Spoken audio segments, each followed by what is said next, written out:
प्रदेश में कांग्रेस को लगा एक और झटका। कमलनाथ के करीबी सैयद जफर ने छोड़ा साथ। अब पीएम मोदी को जिताएंगे कांग्रेसी सैयद जफर। कौन है सैयद जफर जिन्हें मोदी का साथ पसंद है?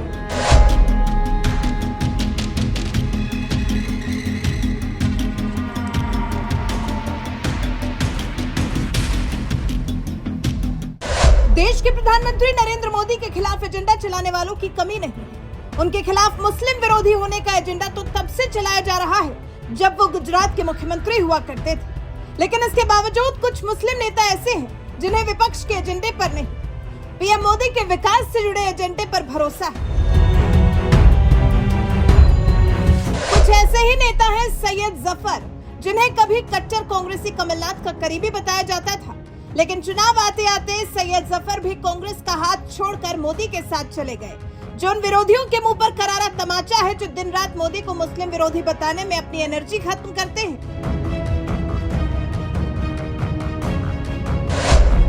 दरअसल मोदी सरकार के खिलाफ दिन रात ये एजेंडा चलाया जाता रहा है कि मोदी तो मोदी, उनकी सरकार भी मुस्लिम विरोधी है। यहाँ तक कि देश की सबसे बड़ी विपक्षी पार्टी कांग्रेस भी इसमें पीछे नहीं रही है। पूर्व केंद्रीय मंत्री और कांग्रेस की कद्दावर नेता मोहसिना किदवई तो यहाँ तक कह चुकी है कि मोदी मुस्लिम विरोधी है, इसलिए मुस्लिम समुदाय को ऐसे कट्टरपंथी को सबक सिखाना चाहिए। लिहाजा मुस्लिम समुदाय के लोग कांग्रेस के लिए वोट करें। जिस कांग्रेस ने दिन रात मोदी के खिलाफ इसी तरह से मुस्लिम विरोधी अभियान चलाया, और अब उसी कांग्रेस को उस वक्त तगड़ा झटका लगा जब मध्य प्रदेश के पूर्व सीएम और कद्दावर कांग्रेसी नेता कमलनाथ के करीबी नेता सैयद जफर बीजेपी में शामिल हो गए। सोमवार को सीएम मोहन यादव और बीजेपी प्रदेश अध्यक्ष बीडी शर्मा की मौजूदगी में सैयद जफर ने बीजेपी की सदस्यता ग्रहण की।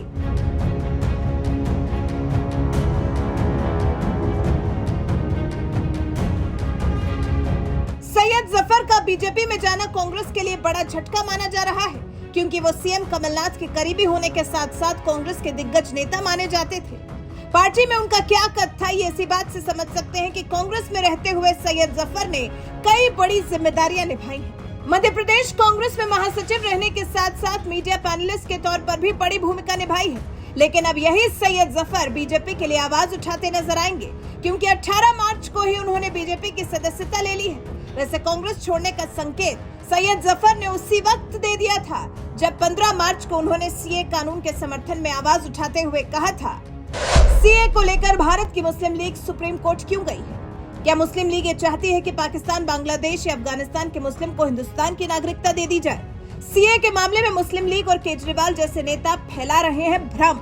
हकीकत तो ये है कि इस कानून से भारतीय मुस्लिम का कोई नुकसान नहीं होने वाला है। भारत की मुस्लिम लीग के हिसाब से क्या पाकिस्तान, अफगानिस्तान और बांग्लादेश में मुसलमान प्रताड़ित है?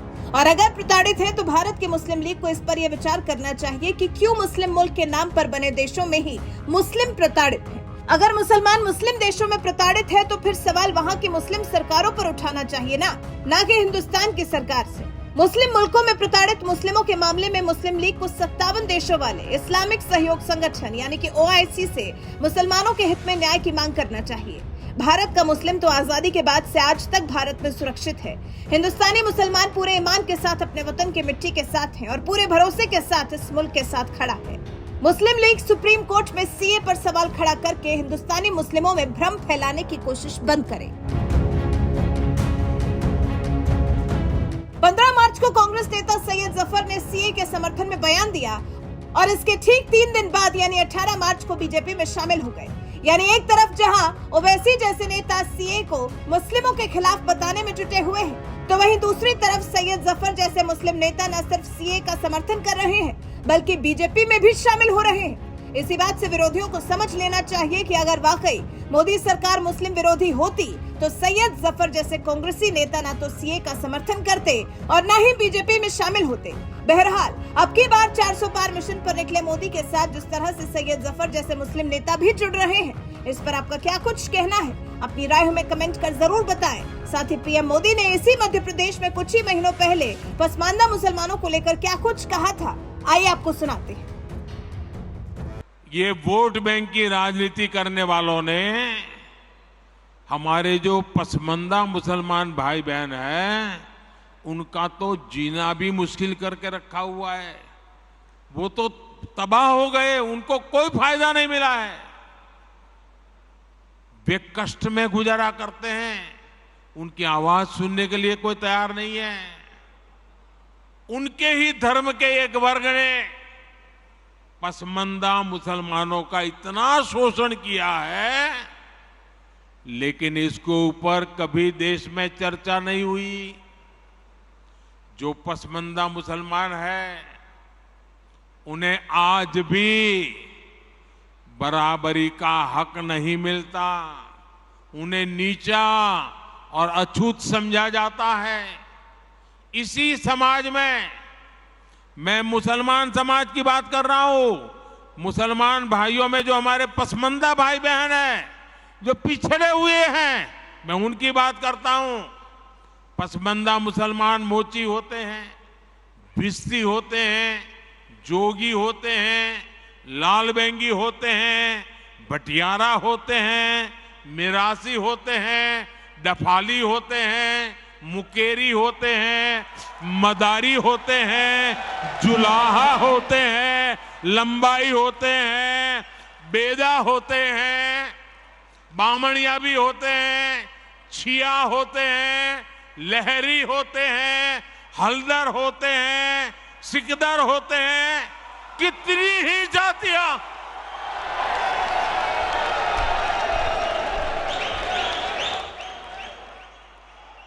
ये सब इतने पिछड़े रहे हैं, इनके साथ इतना भेदभाव हुआ है।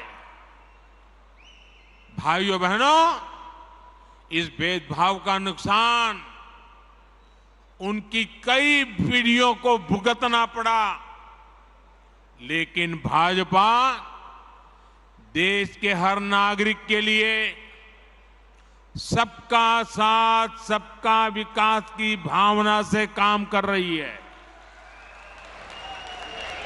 आयुष्मान भारत योजना ने उन्हें भी स्वास्थ्य सुविधा का हक दिया है।